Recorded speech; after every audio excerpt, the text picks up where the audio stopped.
una persona natural no presentó la declaración de renta por los años 2013 y 2014, ¿qué debe hacer para cumplir con sus obligaciones tributarias y qué sanciones le aplican por no haber presentado la declaración de manera oportuna?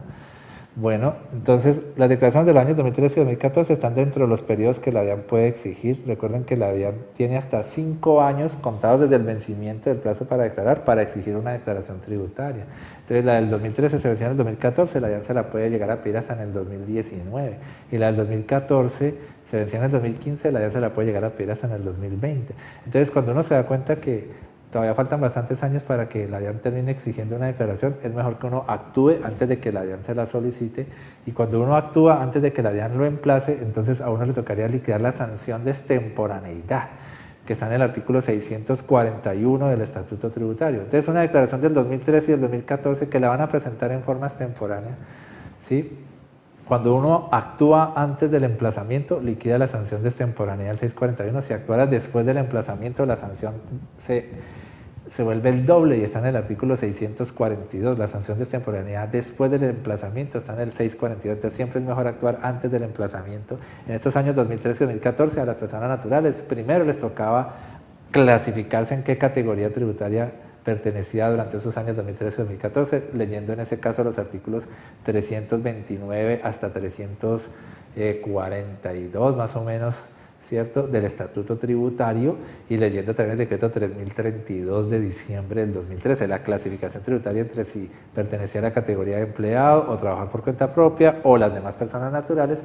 Hace primero su clasificación tributaria y dependiendo de la clasificación tributaria tenía que escoger cualquiera de los 4 formularios que estaban habilitados para los años 2013 y 2014, que fueron los años 110, 210, 230 o 240. Había 4 formularios.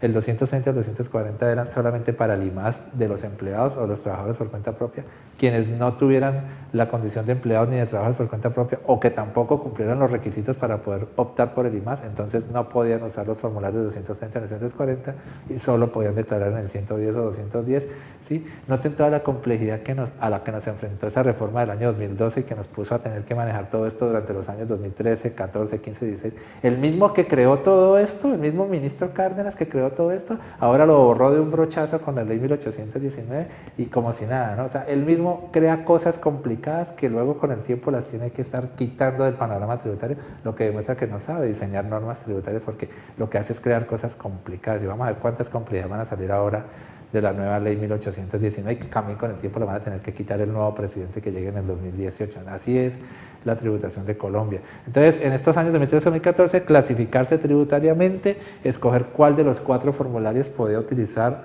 o tenían incluso el permiso para utilizar en los años 2013-2014, aplicar la sanción de extemporaneidad del artículo 641 del Estatuto Tributario, ¿cierto? Y tomar en cuenta que existe un artículo muy importante modificado ahorita con la ley 1819, es el artículo 640 del Estatuto Tributario. El 640 habla de la aplicación de los principios de lesividad, proporcionalidad, gradualidad y favorabilidad en el régimen sancionatorio.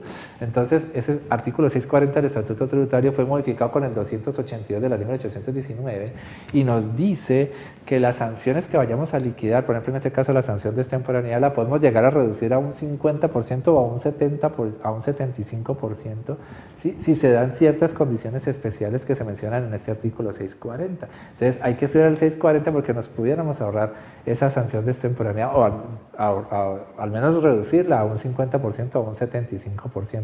Las condiciones que menciona ese 640 es de que se demuestre que en los 2 años anteriores no habías presentado ninguna otra declaración con extemporaneidad, sino que estas son las primeras que te caen con extemporaneidad, entonces te dejan reducir la sanción a un 50% o a un 75%, o sea que estudien con bastante detenimiento ese 640 porque nos apareció de milagro así con esta ley 1819 para que cuando estemos cometiendo infracciones que originan sanciones podemos tener una posibilidad de liquidar esas sanciones de forma reducida.